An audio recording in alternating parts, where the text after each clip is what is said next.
Hammaga salom do'stlar. Bugun sizlar bilan Shadow. Bugun sizlar bilan qanday bekarga tekinga Robux olishni o'rgataman. Bugun biz Spin for Free o'yinini o'ynaymiz.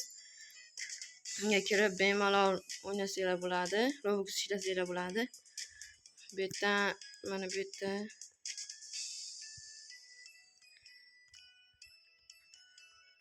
bitta kodlar bor. Shu yerga free deb yozadigan bo'lsanglar, men уже ishlab qo'yganman buni. Qanchadir ham kreditlar beradi. Kreditlar 50 ta spin beradi. Keyin bu yerda 15 mingta to'plasanglar 5 Robux olishingiz mumkin. Shunga qarab bor ashuncha Robuxlar. Keyin bu o'yinda kredit to'plash uchun bunaqa joylar bo'ladi, parkurlar. Shu yerlarda mana shu yerda fishkasini o'rgatib qo'yaman. Bu yerga qarab turib, pastdan qaraganinglarda bu shisha yo'q bo'ladi. Bu yerda tushib ketib qolasizlar.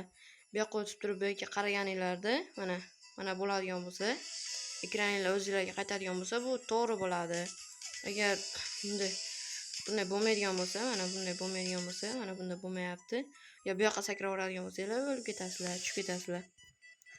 Endi bugun biz Robux olamiz. Buni rostaganini ko'rsatamiz. Keyin spin olganinglardan keyin bu yerda spinlarni aylantirsanglar bo'ladi.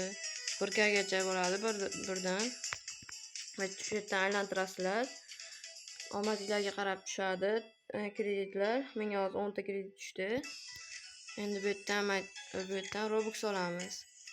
Bosadigan bo'lsangiz, pending deb chiqadi.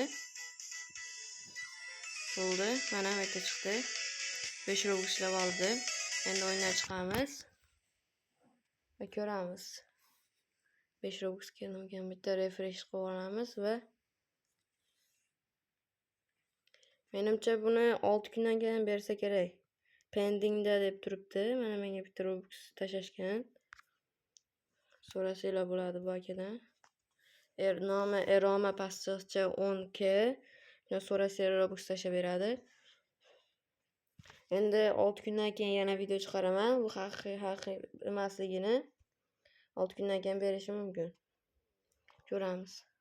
Hammaga xayr. Video qiziq bo'lgan bo'lsa, like bosib obuna bo'lib qo'yinglar.